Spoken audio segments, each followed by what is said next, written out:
Pada saat ini kita akan kembali dilanjutkan dengan Babang Tamfan Xiaoyan kesayangan Bude Yanti yang keluar dari celah spasial, dan munculnya Xiaoyan seketika membuat semua orang dari klan Gu pun melompong hingga ngences. Tentu saja semua orang benar-benar tercengang ketika mereka melihat sosok muda yang telah keluar dari terowongan spasial, bahkan dengan ketenangan Gu Yuan wajahnya masih dipenuhi dengan ketidakpercayaan. Lalu dirinya segera menyadari bahwa kekuatan Xiaoyan pada saat ini berada pada tingkat keadaan di, sehingga dirinya pun bertanya-tanya, bagaimana mungkin ini terjadi, meskipun jiwa keadaan di tidak mengejutkan seperti elit Dou Di sejati, akan tetapi pada akhirnya terkait dengan Dou Di, dan harus diketahui bahwa bahkan jiwa para ahli seperti Yan Jin dan Lei Ying yang telah mencapai bintang 8 Dou Sheng, namun belum mampu mencapai level ini. Selain itu mereka semua ingat dengan jelas bahwa setengah bulan yang lalu jiwa Xiaoyan masih dalam keadaan surgawi yang sempurna, sehingga mereka pun bertanya-tanya,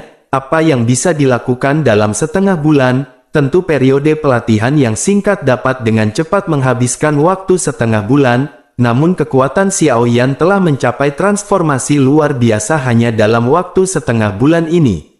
Sementara itu Xiaoyan yang baru saja kembali dari makam surgawi tanpa sadar menggelengkan kepalanya saat dirinya melihat sekelilingnya yang tiba-tiba benar-benar sunyi, meskipun hanya setengah bulan telah berlalu di dunia luar, namun 2 tahun yang telah berlalu di dalam makam surgawi. Oleh karena itu Xiaoyan tidak terkejut orang lain akan merasa bahwa itu tidak terbayangkan. Sementara itu Yan Jin pun menjilat bibirnya dan akhirnya mau tidak mau segera bertanya.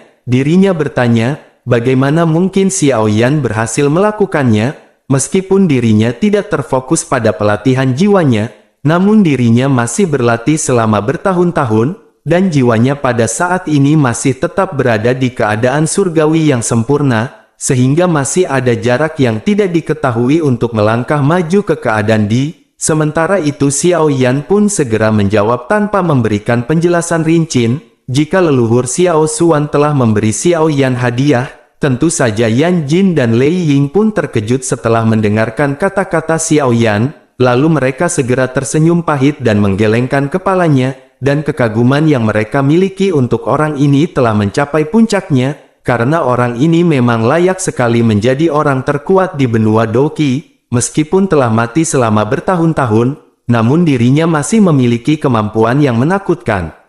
Sementara itu Gu Yuan juga berangsur-angsur menjadi tenang setelah keterkejutannya, kemudian matanya melirik ruang di belakang Xiaoyan dan bertanya, apakah Xiaoyan sudah mendapatkan metode untuk menghidupkan kembali Xiao Xuan? Xiaoyan pun menjadi diam setelah mendengar pertanyaan dari Gu Yuan, lalu dirinya pun menggelengkan kepalanya dan dengan lembut segera menjawab, fragmen jiwa leluhur telah menghilang dari dalam makam surgawi. Tentu Gu Yuan terkejut dan dirinya segera menatap ke arah Xiaoyan sebelum akhirnya menghela nafas, meskipun dirinya tidak menyadari apa yang terjadi di dalam makam surgawi, namun kemungkinan kemajuan jiwa Xiaoyan juga dikaitkan dengan lenyapnya jiwa Xiao Xuan, lalu ekspresinya menjadi sedikit rumit saat dirinya memikirkan hal ini, apalagi hubungannya dengan Xiao Xuan dipenuhi dengan persaingan dan persahabatan antar pria, sehingga dirinya tahu bahwa jika Xiao Xuan bukan kepala klan dari klan Xiao, maka kemungkinan besar mereka berdua akan menjadi teman baik, namun sayangnya status keduanya menyebabkan mereka ditakdirkan untuk tidak bisa melakukan apa yang mereka inginkan, dan hal itu dikarenakan klan selalu berada di posisi teratas di hati mereka masing-masing.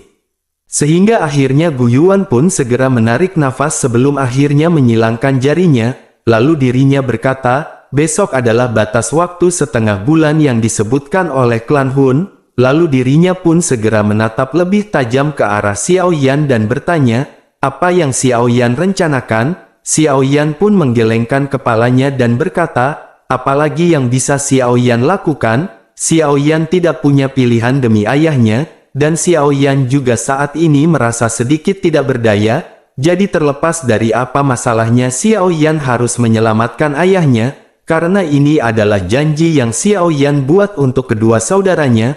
Lei Ying dan Yan Jin pun bertukar pandangan setelah mendengarkan kata-kata ini, namun mereka hanya bisa menghela nafas. Tentu mereka sadar bahwa tidak ada yang bisa disalahkan untuk hal ini, apalagi Gyokuno di tangan Xiao Yan adalah milik klan Xiao, sehingga Xiao Yan memiliki hak mutlak untuk menggunakannya sesuka hatinya. Selain itu Xiao Yan saat ini juga dianggap sebagai sekutu yang kuat dalam pertarungan mereka dengan klan Hun. Dan hal ini terutama terjadi setelah Xiao Yan keluar dari makam surgawi. Bahkan dengan kekuatan mereka, saat ini mereka tidak berani meremehkan anggota generasi muda yang berada di hadapannya ini. Tentu mereka benar-benar mengerti bahwa generasi muda ini telah mengandalkan kekuatan besar dari keadaan sehingga Xiao Yan mungkin tidak takut kepada mereka dalam hal pertarungan. Sementara itu Gu Yuan tidak terkejut dengan jawaban dari Xiao Yan. Lalu dirinya pun merenung sejenak sebelum akhirnya berbicara, jika begitu permasalahannya maka besok mereka akan segera berangkat, dan para ahli dari 3 klan mereka akan mengikuti Xiao Yan kali ini. Setelah ayah Xiao Yan tiba di tangan Xiao Yan dengan selamat, maka mereka semua akan menyerang bersama-sama. Tentu saja mereka harus merebut kembali batu Gyokuno atau menghancurkannya, terlepas dari apa yang akan terjadi. Kemudian Xiao Yan pun mengangguk dalam menghadapi hal ini, karena dengan 3 klan yang mengikutinya, maka Xiao Yan akan lebih berani menghadapi klan Hun. Meskipun sudah mencapai jiwa keadaan bukan berarti Xiao Yan mampu bertarung dengan ahli pamungkas seperti Hun Tiandi, apalagi klan Hun memiliki banyak ahli, bahkan jika Hun Tiandi tidak menunjukkan dirinya, maka hanya Nihility Devouring Flame dan 4 orang suci iblis dari klan Hun yang akan membuatnya sakit kepala. Sementara itu di sisi lain Gu Dao pun segera berkata, mereka juga telah mengirimkan berita ke Sky Mansion Aliansi selama periode waktu ini, dan kemungkinan orang-orang Xiao Yan juga akan mencapai pegunungan pemakaman besok, dan saat itu 4 pihak akan bersatu dan tidak perlu takut lagi kepada klan Hun. Xiao Yan pun sekali lagi mengangguk, karena saat ini Sky Mansion Aliansi sudah mulai mengungkapkan kekuatan mereka, bahkan tidak hanya ada leluhur Piltover dan Xiao Chen, akan tetapi juga ada Xiao Yan, dan dalam hal kekuatan itu tidak lagi kalah dengan klan Yan dan klan Lei. Tidak lama setelah itu Gu Yuan pun segera berbicara, dirinya telah secara pribadi membangun terowongan spasial yang menghubungkan klan Yan, klan Lei dan klan Gu. Lalu ketika Xiao Yan berada di makam surgawi, ada kejadian tidak terduga terjadi di salah satu dari 3 alam akan segera ada umpan balik, lalu 3 klan juga telah memasuki keadaan siaga tinggi dan semua sesepuh yang sedang berada di luar ditarik mundur dan dipanggil dengan paksa, tentu mereka akan berkumpul bersama begitu perintah diberikan, karena Xiao Yan telah berhasil keluar dari pelatihannya, maka pada dasarnya mereka semua pun sepenuhnya siap. Dan sekarang mereka hanya harus menunggu besok tiba. Pada saat ini wajah semua orang pun menjadi suram setelah mendengar kata-kata Gu Yuan. Tentu mereka semua mengerti dengan jelas bahwa akan ada pertempuran besar yang mengguncang besok, dan skala pertempuran besar ini kemungkinan akan menjadi yang terbesar di benua Doki dalam ribuan tahun, sehingga mereka benar-benar tidak berpikir bahwa kejadian seperti ini benar-benar akan terjadi. Lalu singkat cerita malam pun tiba dengan Xiao Yan yang berdiri di halaman kecil yang tenang di dalam hutan bambu. Xiao Yan pun mengepalkan tangannya dan sepotong batu giok segera muncul di tangannya. Lalu ada cahaya spiritual lemah yang dipancarkan dari batu giok kuno. Kemudian jari Xiao Yan menggosok cahaya spiritual, setelah itu dirinya pun mengangkat kepalanya dan menghirup udara dalam-dalam. Lalu Xiao Yan pun bergumam memanggil nama ayahnya dan berkata, besok mereka akan berkumpul kembali. Meskipun Xiao Yan saat ini telah menjadi ahli tingkat puncak yang dihormati oleh banyak orang di benua, namun Xiao Yan masih tidak dapat melupakan ekspresi sayang dan hangat di mata ayahnya di kota hutan kecil waktu itu. Xiao Yan benar-benar merasakan ketika seseorang jenius yang telah berubah menjadi orang yang tidak berguna diejek oleh banyak orang. Namun ayahnya tidak menjadi sedikit pun dingin karena evaluasi dari dunia luar itu. Justru sebaliknya ayahnya selalu menghibur Xiao Yan dan membelikannya mainan perahu otok-otok dan gorengan di warung Bude Yanti. Lalu alasan utama mengapa Xiao Yan dapat terus menanggung ejekan selama 3 tahun dan akhirnya berkembang adalah karena Xiao Zhan, Xiao Yan pun sedikit mengingat masa lalunya dan bergumam pada dirinya sendiri. Xiao Yan berkata, Yan Er sekarang telah mencapai tingkat yang jauh lebih tinggi dari yang ayah perkirakan saat itu, dan Xiao Yan telah berlatih keras dan akhirnya mencapai puncak benua ini. Namun ketika Xiao Yan telah berada di puncak ini, justru Xiao Yan masih belum bisa bertemu dengan ayahnya yang sangat Xiao Yan rindukan. Sementara itu sosok halus yang lembut dengan lembut bersandar di punggung Xiao Yan. Sementara Xiao Yan sedang bergumam pelan, justru ada tangan lembut memeluk pinggang Xiao Yan. Sementara wajah yang sangat cantik terangkat di bawah sinar rembulan. Saat ini Sun Er pun segera berkata, Paman Xiao Zhan akan sangat senang jika dirinya mengetahui pencapaian Xiao Yan saat ini. Xiao Yan pun segera membalik tangannya dan dirinya meraih tangan Sun Er. Lalu sesaat kemudian Xiao Yan menarik emosi di dalam hatinya dan berbalik. Setelah itu Xiao Yan meraih kecantikan itu ke dalam pelukannya. Dan tiba-tiba Xiao Yan pun tersenyum dan berkata, ketika Xiao Yan masih muda Xiao Yan telah memberitahu ayah, jika Xiao Yan ingin Sun Er menjadi istrinya, dan pada saat itu ayah dengan tegas memperingatkan Xiao Yan untuk tidak memiliki angan-angan seperti itu. Namun Xiao Yan dapat mengatakan bahwa ayah sangat senang dan bahagia dengan Sun Er. Lalu setelah menyelamatkan ayahnya, maka Xiao Yan akan membuatnya memimpin pernikahan untuk Xiao Yan dan Sun Er. Tentu saja wajah Sun Er dengan lembut bersandar di dada Xiao Yan dan wajahnya sedikit malu setelah mendengarkan kata-kata ini. Namun matanya yang cantik dipenuhi dengan kebahagiaan. Kemudian dirinya pun dengan lembut mengangguk dengan patuh di hadapan Xiao Yan. Sementara itu hati Xiao Yan merasa sedikit panas saat dirinya melihat bunga yang halus dan indah yang berada di wajah Sun Er yang memikat. Xiao Yan tertawa dan lengannya meraih pinggang Sun Er yang lembut dan tampaknya tanpa tulang itu. Xiao Yan menundukkan kepalanya di depan mata Sun Er yang malu dan menghantam bibir Sun Er. Lalu setelah itu dengan lambaian lengan bajunya pintu ruangan pun terbuka otomatis. Kemudian tubuhnya segera berkelebat dan dirinya bergegas ke kamar. Lalu suara ledakan pun seketika terdengar saat pintu tertutup rapat. Kemudian singkat cerita hari pun telah berganti. Saat ini wajah tua Ling Ying pun tersenyum saat dirinya berdiri di depan rumah bambu, lalu dirinya melihat ke pintu yang tertutup rapat sebelum akhirnya suaranya dengan lembut terdengar saat dirinya memanggil. Dirinya berkata, Nona muda dan Tuan muda Xiao Yan bahwa sudah waktunya berangkat. Lalu pintu pun segera berderit dan kemudian perlahan keluar dari ruangan. Kemudian energi di sekitar tempat itu tampak samar-samar terganggu setelah Xiao Yan melangkah maju, dan mata hitam pekat itu tampak seolah-olah adalah makhluk surgawi yang menguasai jiwa-jiwa. Kemudian Ling Ying tanpa sadar membungkuk lebih rendah hingga tiarap di bawah pemindaian mata itu, dan ekspresi senang di sudut mulutnya menjadi semakin padat, karena di masa lalu yang jauh pemuda itu masih tampak sedikit lembut. Namun dirinya telah mencapai puncak dalam beberapa dekade, bahkan Ling Ying hanya bisa memandangnya. Kemudian Ling Ying pun tersenyum hangat dan berkata, penglihatan nona muda memang sangat bagus. Setelah itu dirinya pun mengangkat kepalanya dan melihat kecantikan yang diam-diam berdiri di samping pemuda itu. Saat ini Sun Er pun hanya tersenyum sebelum akhirnya Xiao Yan segera mengangkat kepalanya. Dirinya menatap gunung yang ada di hadapannya. Lalu dirinya pun segera berkata kepada Sun Er, mereka harus segera pergi. Kemudian dirinya pun segera mengucapkan selamat tinggal kepada Ling Ying.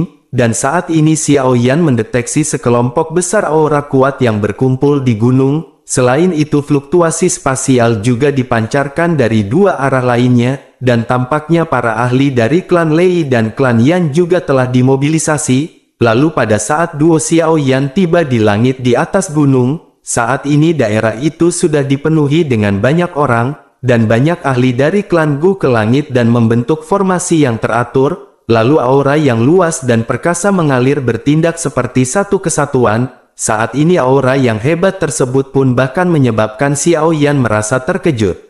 Lalu tidak lama setelah itu Gu Yuan pun segera muncul di samping Xiao Yan dan Sun Er. Matanya yang tersenyum menyapu ke arah Xiao Yan dan Sun Er dan perasaan yang tidak diketahui hadir di matanya. Sesaat kemudian dirinya pun segera tertawa dan berkata, sepertinya mereka berdua benar-benar berencana mengizinkan Gu Yuan menjadi kakek sesegera mungkin. Tentu saja kata-kata yang tiba-tiba ini pun membuat Xiao Yan terkejut, dan hal itu juga menyebabkan wajah Sun Er menjadi seperti apel merah dalam sekejap. Lalu Xiao Yan pun segera terbatuk kering dan berpikir, sungguh tidak disangka bahwa Gu Yuan ini yang dipenuhi dengan tekanan besar, justru akan benar-benar mengucapkan kata-kata menggoda seperti itu, sehingga yang bisa Xiao Yan lakukan saat ini hanyalah menggelengkan kepalanya tanpa daya. Setelah itu mata Xiao Yan pun menyapu banyak ahli dan hatinya sekali lagi terpana oleh kekuatan klan Gu. Tentu Gu Yuan adalah yang terkuat di dalam klan Gu, dan di bawahnya kemungkinan besar ada Raja Black Summer Army yang bernama Gu Li yang hampir tidak pernah ditemui oleh Xiao Yan. Dan berdasarkan perkiraan Xiao Yan, kekuatan Raja Black Summer Army ini kemungkinan telah mencapai kelas Doseng bintang 8 awal. Setelah itu di bawah dari Raja Black Summer Army masih ada 3 dewa dari klan Gu, dan mereka bertiga berada di kelas Doseng bintang 7 lalu memiliki kekuatan yang sama dengan 4 orang iblis suci dari klan Hun. Setelah 3 dewa dari klan Gu masih banyak sesepuh dari klan Gu. Tentu saja Xiao Yan belum pernah melihat sebagian besar sesepuh ini, dan sepertinya mereka ini adalah orang-orang yang sering melakukan pelatihan untuk berlatih. Kemudian mata Xiao Yan pun melirik sekilas dan menemukan bahwa tidak kurang dari 5 orang di antara mereka yang telah mencapai kelas Doseng bintang 4 atau 5, lalu jika barisan ini ditempatkan di dalam dataran tengah, maka itu akan benar-benar dapat membersihkan penghalang apapun. Sementara itu tatapan dari banyak sesepuh juga menatap ke arah Xiao Yan. Sementara Xiao Yan menatap mereka, mereka pun tersenyum pada Xiao Yan dengan cara yang sopan. Meskipun kemampuan sejati Xiao Yan hanyalah Doseng bintang 6, namun spiritual keadaan dinya telah memberi mereka tekanan yang luar biasa. Bahkan ketika mata hitam itu menyapu mereka membuat jiwa mereka seolah-olah telah ditembus, sehingga secara alami mereka tidak berani meremehkan Xiao Yan karena usianya. Tidak lama setelah itu suara kencang dan deras tiba-tiba ditransmisikan dari langit yang jauh saat Xiao Yan menarik pandangannya. Saat ini sekelompok besar sosok hitam melintas di langit hingga akhirnya mereka pun muncul di langit satu demi satu. Lalu banyak aura kuat segera menyebar menyebabkan sekitarnya sedikit bergetar. Kemudian Yan Jin pun tersenyum dan menangkupkan kedua tangannya dan menghadap ke arah Gu Yuan. Lalu puluhan orang berdiri di belakangnya dan semua memiliki aura yang sangat kuat dan jelas mereka adalah ahli sejati. Yan Jin pun tertawa dan berkata kepada Gu Yuan dan Xiao Yan, semua elit dari klan Yan telah dimobilisasi kali ini. Lalu Xiao Yan pun hanya secara acak menyapu matanya ke arah mereka, dan setelah itu mata Xiao Yan berhenti di satu tempat di belakang Yan Jin, yang dimana ada seorang wanita cantik mempesona lalu berjubah dengan warna merah di sana. Lalu wanita cantik itu memiliki senyum yang menggoda, dan penampilan menariknya yang setengah baya dipenuhi dengan daya pikat yang matang. Namun Xiao Yan bisa melihat sekilas bahwa wanita cantik ini adalah ahli terkuat kedua dari klan Yan selain Yan Jin, karena kekuatannya sebenarnya juga telah mencapai kelas bintang 7 Doseng dan mirip dengan 3 dewa abadi dari klan Gu. Sementara itu wanita cantik tersebut pun telah mendeteksi mata Xiao Yan ketika matanya berhenti di tubuh Xiao Yan. Lalu dirinya mengangkat matanya yang cantik dan senyum mempesona segera terangkat di wajahnya, dan tampaknya ada fluktuasi aneh yang dipancarkan dari dalam matanya. Tentu fluktuasi itu samar-samar menyebabkan seseorang menjadi sedikit linglung. Bahkan Babang Tamfan Xiao Yan sangat fuckboy pun merasa sangat terkejut dengan fluktuasi ini. Setelah itu Xiao Yan pun segera bertanya-tanya, apakah ini adalah teknik penggoda jiwa? Karena ada desas-desus bahwa ini adalah semacam keterampilan spiritual dari zaman kuno, karena itu mampu mengendalikan seseorang secara diam-diam tanpa ada yang menyadarinya, dan hal ini benar-benar bisa dianggap aneh, namun ini biasanya efektif melawan mereka yang memiliki kekuatan spiritual yang lebih lemah dari penggunanya. Tentu tingkat spiritualitas dari wanita cantik ini jelas hanya berada pada keadaan surgawi yang sempurna.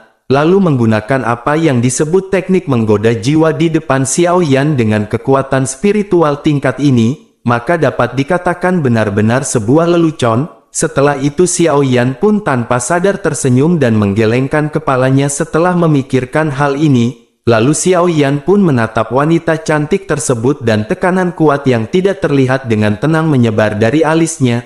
Lalu dengan lembut membuat kontak dengan fluktuasi yang dipancarkan terakhir dari mata si wanita. Sehingga fluktuasi misterius dari wanita itu pun runtuh hampir seketika pada kontak kecil ini. Lalu sosoknya yang halus akhirnya tiba-tiba goyang dumang dan pargoi, kemudian perasaan terkejut pun muncul di matanya saat dirinya melihat ke arah Xiao Yan, lalu saat ini jiwanya benar-benar gemetar di bawah tekanan kuat, dan wanita cantik itu juga seseorang yang sangat berpengalaman, sehingga dirinya pun dengan cepat memahami situasi setelah terkejut sesaat, setelah itu dia mengetahui bahwa ini adalah jiwa keadaan di. Sementara itu Yan Jin di sampingnya tertawa setelah merasakan tekanan, kemudian dirinya pun segera memperkenalkan wanita itu kepada Xiao Yan bahwa dirinya adalah ketua Huoling. Setelah itu dirinya pun menoleh dan tertawa ke arah wanita cantik tersebut. Dirinya berkata, jika dia sudah memberitahu Huoling untuk tidak main-main dengan kekuatan spiritualnya atau dirinya hanya akan memakan pil pahit, Yan Jin pun bergumam pelan dan berkata, aduh kenapa enggak percayaan banget sih ini bocah. Sementara itu wanita cantik tersebut pun segera menatap ke arah Xiao Yan, lalu dirinya pun tertawa dan berkata, tidak terduga bahwa Xiao Yan telah mencapai jiwa keadaan di yang legendaris, lalu dengan usianya yang masih semuda ini, maka seseorang benar-benar tidak bisa hanya melihat buku dari sampulnya, dan klan Xiao benar-benar telah menghasilkan Xiao Xuan lagi saat ini. Lalu sepertinya surga juga saat ini benar-benar telah memberkati klan Xiao. Sementara itu para sesepuh dari klan Yan di belakang Huoling juga melihat ke arah Xiao Yan dengan sikap tercengang,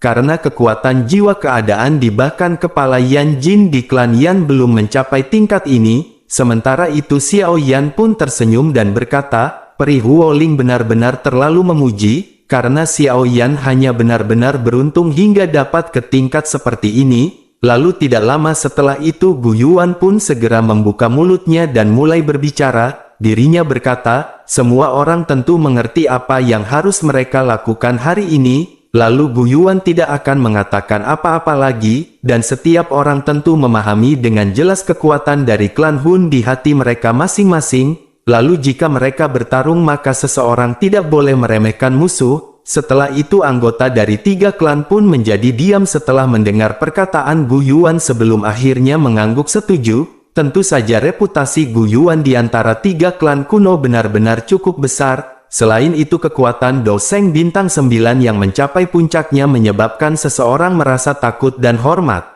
Setelah itu Gu Yuan pun menatap ke arah Xiao Yan setelah melihat hal ini. Lalu dirinya pun berkata, karena semua orang telah mengerti maka mereka harus segera bergerak. Xiao Yan pun mengangguk sebelum akhirnya Gu Yuan segera melambaikan tangannya dan banyak aura besar dan kuat tiba-tiba melonjak di ruang ini. Lalu ruang di depan Gu Yuan pun retak dan membentuk terowongan yang besar. Setelah itu dirinya langsung masuk ke dalamnya. Dan setelah itu Xiao Yan dan Sun Er pun segera mengikuti Gu Yuan dari belakangnya. Lalu para ahli dari 3 klan dengan cepat menyerbu masuk, dan terowongan spasial akhirnya mulai menyebar secara bertahap setelah orang terakhir masuk. Sementara itu di sisi lain sosok-sosok cahaya dengan cepat bergegas ke langit di atas markas Sky Mansion Aliansi. Setelah itu mereka terbang menuju wilayah barat laut dataran tengah dari segala arah, dan seluruh dataran tengah berubah menjadi gempar ketika sejumlah besar ahli meninggalkan aliansi Sky Mansion. Tentu saja semua orang mengerti bahwa satu-satunya faksi musuh yang dapat menyebabkan Sky Mansion Aliansi mengirim begitu banyak ahli adalah klan Hun yang sangat misterius, dan bayangan pertempuran besar pun segera menyelimuti seluruh dataran tengah. Sementara itu pegunungan pemakaman langit berdiri di wilayah barat laut dataran tengah, dan kemungkinan banyak orang di benua saat ini tidak terbiasa dengan wilayah ini. Namun itu sangat dikenal oleh beberapa generasi tua dari klan kuno. Hal itu dikarenakan tempat ini adalah tempat klan Hun dan klan Xiao bertarung pada saat itu. Tentu perang besar pernah mengguncang seluruh daratan tengah pada saat itu, dan ada medan perang kuno jauh di dalam pegunungan. Lalu medan perang ini sangat luas dan biasanya ada banyak binatang ajaib yang hadir. Lalu tidak lama serangkaian suara angin kencang yang deras tiba-tiba bergema di atas pegunungan, dan sejumlah besar sosok muncul di cakrawala. Lalu dalam beberapa kilatan mereka telah muncul di medan perang kuno ini. Saat ini kaki Gu Yuan pun dengan lembut mendarat di tanah ketika dirinya berkata, mereka sudah sampai. Kemudian matanya menyapu medan pertempuran ini yang telah berubah menjadi reruntuhan. Lalu matanya tampak sedikit rumit ketika dirinya mengingat perang besar antara klan Hun dan klan Xiao saat itu telah dimulai di tempat ini, dan tidak disangka bahwa pertempuran mereka dengan klan Hun juga akan dimulai di tempat ini ribuan tahun kemudian.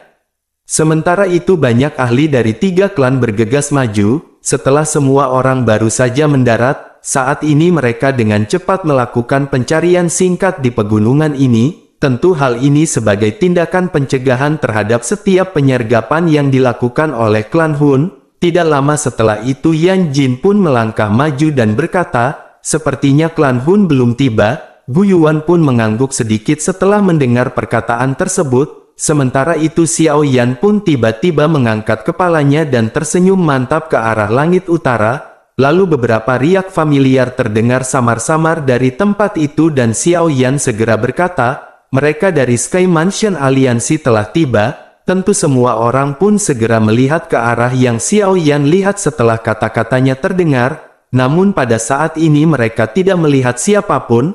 Namun meskipun demikian tidak ada yang meragukan kata-kata Xiao Yan pada saat ini. Selain Gu Yuan sepertinya tidak ada orang lain yang bisa dibandingkan dengan Xiao Yan dalam hal kekuatan spiritual. Dan dengan segera setelah semua orang memfokuskan mata mereka, akhirnya beberapa suara angin yang deras tiba-tiba muncul di langit utara. Setelah itu massa hitam sosok manusia bergegas dari segala arah. Dan jumlah mereka sebenarnya tidak kalah dengan jumlah orang yang dimobilisasi oleh ketiga klan. Lalu sebuah kejutan pun melintas di mata Yan Jin dan Lei Ying saat mereka melihat barisan yang luas dan perkasa ini. Setelah itu mereka pun bergumam, sepertinya Sky Mansion Aliansi benar-benar mengerahkan semua kekuatannya.